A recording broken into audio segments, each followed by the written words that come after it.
안녕하십니까. 약들약의 고약사입니다. 화이팅 먼저 외치고 시작하겠습니다.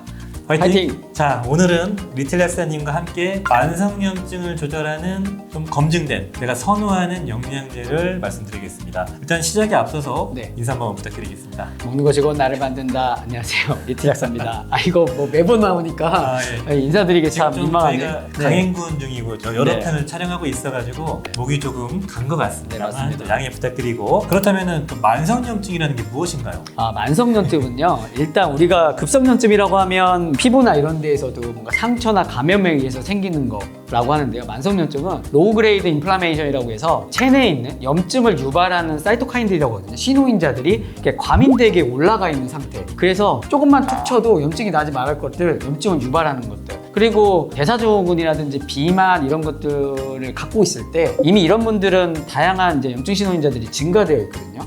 얘네들이 보이지 않게 내 몸에서 계속 조금씩 유발하는, 어떻게 보면 가랑비에 옷 젖듯이 그런 상태를 로우 그레이드 인플라메이션, 만성염증이라고 합니다.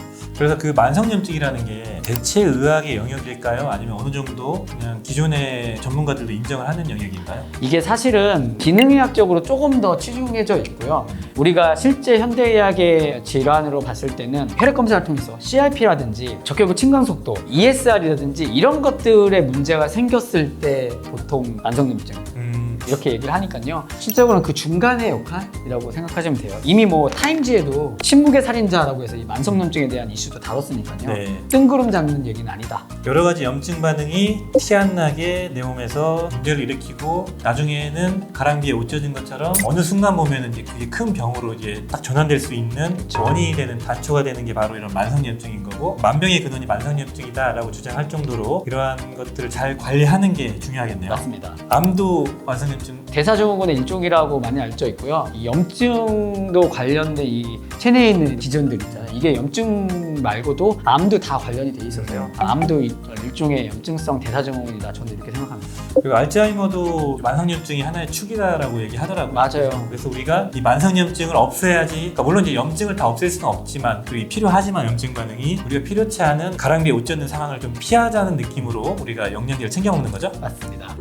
약들약? 어떤 기준으로 만성염증을 조절하는 영양제를 선택하셨나요? 저는 일단 많은 기전들이 검증되어 있는 영양소, 그리고 누구나 좀 접근하기 쉬운 영양소, 이렇게 세 가지를 골라봤습니다. 세 가지. 저도 마찬가지로 오래 섭취해도 좀 안전하고, 만성염증이 조절이 안 되더라도 여러 가지 이점이 있어서 오래 먹었을 때도 내가 이득이 있는 거, 그리고 가격이 좀 접근 가능한 그런 것들, 좀 구하기 쉬운, 좀 범용적인 뭐 그런 느낌이 있는 영양제를 골라봤고, 우리 그 약학 박사님이시거든요. 약학 박사의 권위에 우리가 또 한 번 날 죽이려고 하는데 그 약학 박사 아무나 하는 게 아니기 때문에 이 박사의 관점으로서 만성염증을 조절하는 영양제 어떤 게 있습니까? 너무 식상한 이야기일 수도 있는데요. 첫 번째 당연히 오메가3라고 저는 생각합니다. 어떤 기준으로 오메가3가 염증이었습니까? 일단 오메가3는 EPA라는 성분 자체가 염증을 종결하는 인자, 염증이 어느 정도 되면 이제 종결이 돼야지 만성염증이 안 생기잖아요.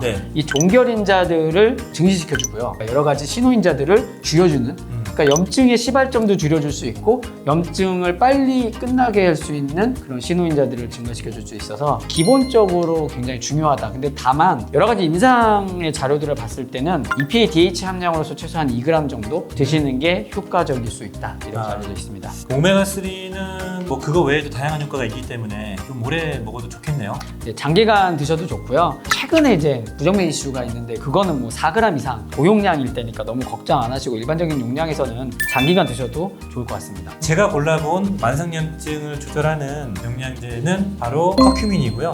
커큐민도 저희가 자주 말씀드린 성분인데 강황에 있는 항산화 항염증 성분이고요. 염증 전사인자들 차단해가지고 염증 반응 조절하는 거 많이 검증됐고, 맨날 얘기하는 NF-kappa비나 TNF 알파, 그다음에 인터루킨 같은 거 조절한다, 그런 것들이 나오고요. 그리고 항산화 작용이 있는 이런 페놀들이 있는 것들 대부분 항염증 작용 보여주고, 커큐민은 최근에 가장 연구가 또 많이 이루어지고 있고 관절염에도 활용하고, 그리고 여러 가지 이점이 있기 때문에 꾸준하게 섭취할 수 있는 그런 보충제, 만성염증을 조절하는 영양제로 생각합니다. 커큐민 뭐 대표적인 원료사 몇 군데 또 알려줘야지 또 소개 좋아. 네. 그래서 뭘 먹으라는 거야? 또 이제 밑에다 욕한다니시니까. 뭐 유명한 원료를 사용하시고 커큐민 흡수율이 뭐 1% 미만, 먹어도 거의 흡수가 안 되기 때문에 흡수율을 극단적으로 높인 공법들이 적용되어 있는 메리바 커큐민, 테라큐민, 롱비다, BCN95, C3의 바이오페린 들어가 있는 거 그런 것들을 선택하시면 좋을 것 같습니다. 유명한 원료를 선택하시면 되고요. 두 번째는 또 뭐가 있습니까? 저는 대사효소제.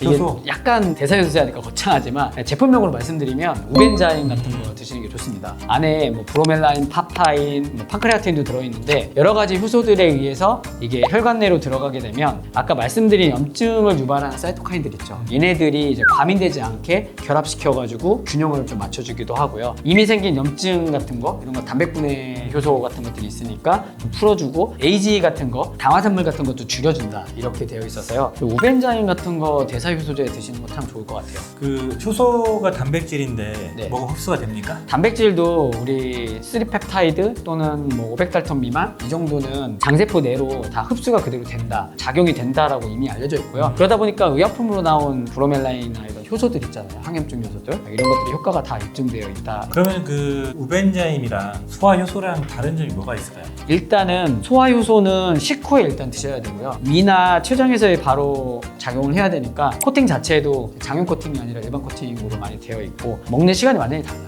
대사효소는 무조건 공복에 드시는 게 좋고 그래야지 음식물의 분해가 쓰이지 않고 장으로 흡수가 될 수 있는 네. 건가요? 그리고 제가 우벤자임을 말씀드린 이유는 굉장히 수십 년 동안 이미 많은 임상이 있고 입증도 많이 되어 있고 많이 쓰여진 제품들이에요. 그러니까 그 임상이 많던데. 맞아요. 그래서 혈류, 미세혈류 흐름도 되게 좋게 만들어주거든요. 갑자기 우벤자임 먹고 싶은데. 저 사서 있어요. 그때 좀 드릴게요. 주문할까?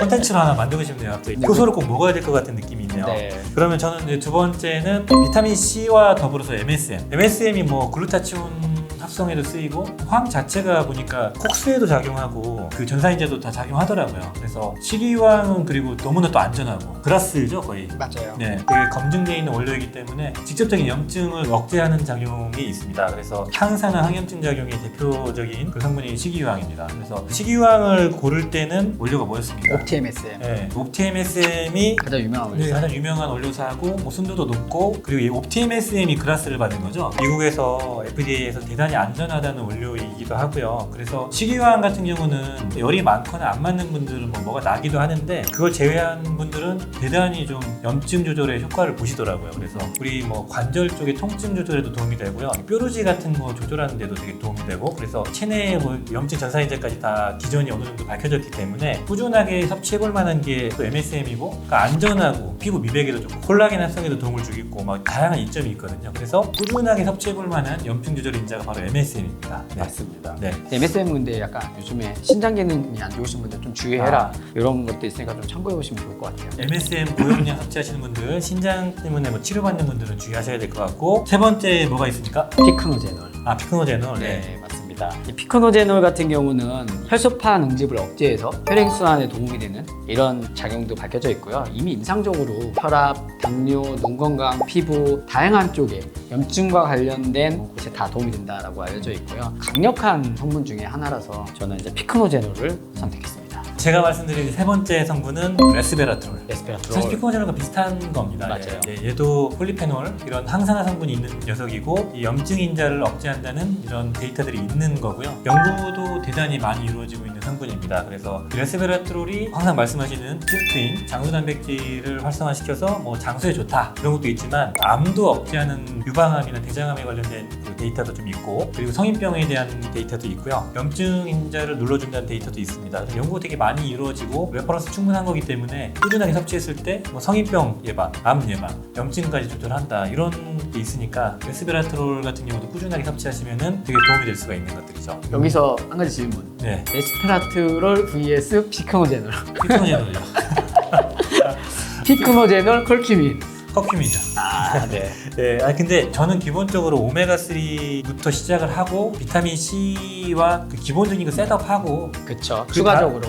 그 다음 단계로 이제 뭐 식물 유래 성분들을 추가하거든요. 그래서 이 단일로는 작동이 되지는 저는 않는다고 생각하고 복합적으로 사용해야 된다고 생각을 합니다. 식물 스파이토 케미칼 뭐 한 두 가지 정도 같이 써도 될 것 같아요. 컬큐민, 피크노제놀 같이 그러니까요. 쓰든 내가 이제 관절이나 근육통이나 이런 쪽에 좀 염증이 많은 것 같아요. 그럼 뭐 MSM이랑 컬큐민 써도 되고 MSM이랑 피크노제놀 써도 하셔도 맞아요. 되고 네. 약간 이제 자기의 상황에 따라 조금씩 조합을 달리 하셔도 좋을 것 같습니다. MSM 대용으로 저는 글루타치온이나 알파리포산도 사용할 수 있다고 맞아요. 보고요. 그리고 항산화 성분들 대부분 다 항염증 작용이 있는데 오래 먹을 상황이 나한테 부합하는 게 무엇인가. 알파리포산 같은 경우는 이제 뭐 담요에도 좋으니까 그리고 맞아요. 담요 합병증에도 좋거든요. 그런 신경재생에도 좋고 그러니까 나한테 맞는 상황에 적합한 걸 쓴다. 그렇게 보시면 좋을 것 같고 뭐 예를 들어 혈압이 있다 코엔자임 드셔도 됩니다. 근데 맞아요. 어찌됐든 간에 꾸준하게 먹을 수 있는 이런 항산화 성분들을 배치하고 근데 여기서 저희가 말씀드렸던 세 가지, 6가지가 가장 검증되어 있는 보충제 성분이라고 생각합니다.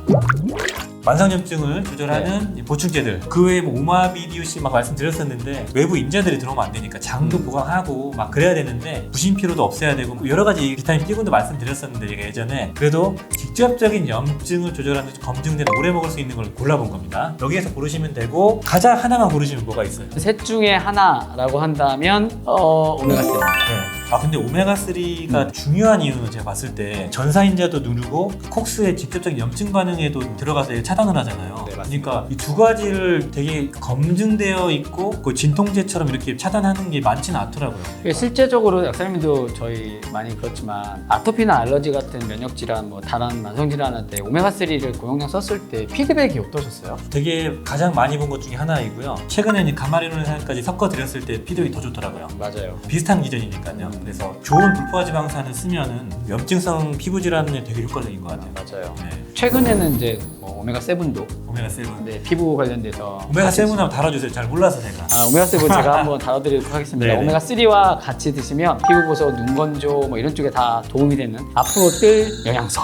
그러네. 오메가 3, 6가 보충제 영역에 있고 7이 들어오는 건가요? 네, 맞습니다. 네, 그러면 오메가 7도 기대하고 일단은 저도 뭐 레퍼런스 체크해서 한번 다뤄보기로 하고 아무튼 오늘 저희가 좀 강행군 연속 촬영을 해서 지금 저희 맞습니다. 상태가 좋진 않지만 봐주셔서 감사드리고요.